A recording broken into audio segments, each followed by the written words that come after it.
Today we are making a pretzel cheddar sourdough loaf.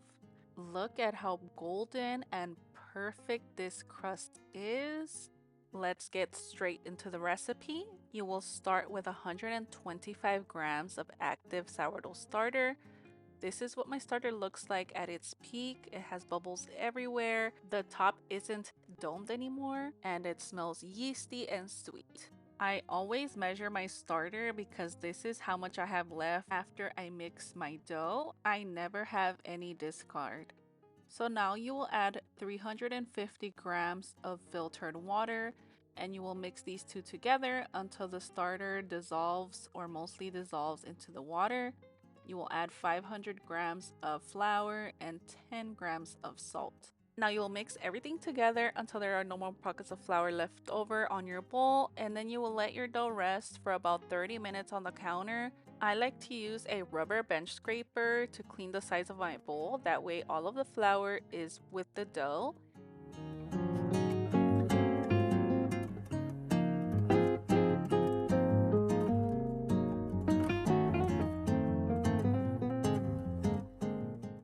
This is our first set of stretch and folds, and all I'm doing here is pinching any dry bits of flour or any little chunks of dough that's stuck together, and then I start to stretch the dough, fold it over.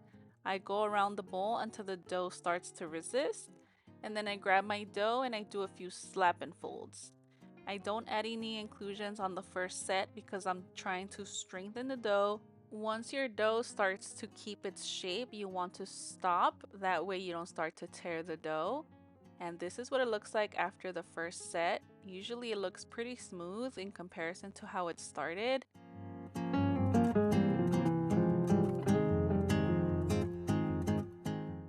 On to the second set. I waited 30 minutes between the first and the second set.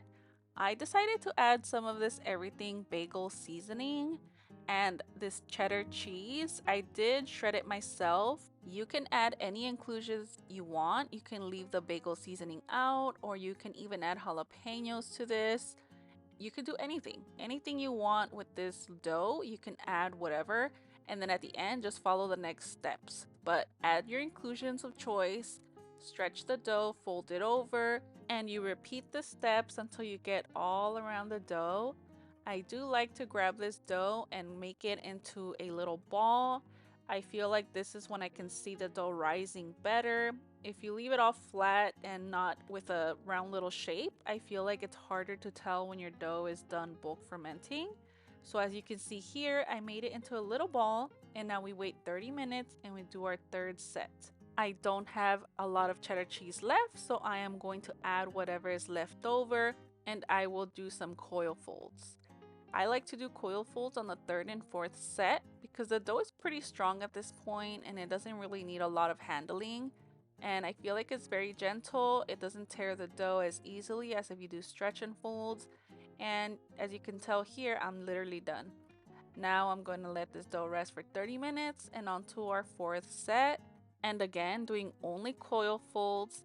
And you can see here that the dough is nice and strong. It's keeping its shape. So we are done. And you can see here all of the little bits of cheese and the bagel seasoning. This dough smells amazing.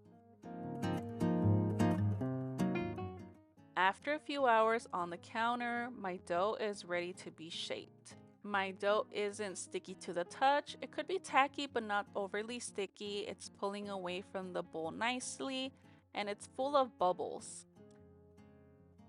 Now I'll do some push and pulls. That way we can create some tension on the surface of the dough. This will help our dough rise taller once it's baking, and it'll give us a perfect structure and a nice round shape.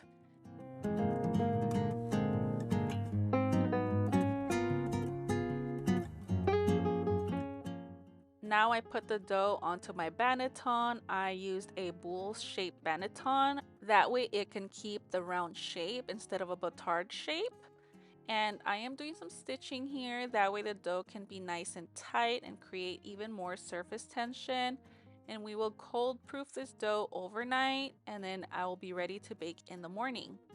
So now I have a pot of boiling water, and I add 1/3 cup of baking soda. You want to make sure that when the water boils, you turn the heat to low and then add your baking soda, or else it's just going to overflow and it's going to create a huge mess. Keep the heat at low after this point. I did use a sling to put my dough into the water, and now I am scooping that boiling water and putting it over the dough. I do this for 2 minutes and then I take it out. If you don't have one of these slings, just use parchment paper and then just switch it to a clean parchment paper once you take it out of the boiling water. I decided to sprinkle a little bit more of that bagel seasoning, but you can add flaky sea salt or anything you'd like. So now I score the dough. I like to make an X, that way it can look like an actual pretzel. At this point, my Dutch oven and the oven are preheated to 450 degrees, and I bake this loaf for 40 minutes with the Dutch oven lid on the entire time. You do not need to take off the lid at all. That way the center doesn't get too dark and you can have a little bit of contrast and it can look like an actual pretzel. I decided to put a little bit of butter on the sides of the bread. That way it can look a little bit shiny. And I think I gave it the perfect touch. It looks exactly like a pretzel. Did you hear that crunch? It's literally perfect. Look at how golden. And if you guys could smell my house, it smells amazing. This is one of our top 2 loaves. My daughter actually said that this one is tied up with the jalapeno cheddar, so that tells you a lot. So now let's look at that beautiful crumb. It actually came out perfect. You can see the bits of cheddar all over the loaf. Adding the cheese during the stretch and folds is my favorite. You get bits of cheese everywhere, and there's also bagel seasoning all throughout the loaf, giving it that extra flavor. So give this recipe a try. Let me know in the comments if you will be making this. Thank you so much for watching, and I'll see you guys in my next video. Bye guys!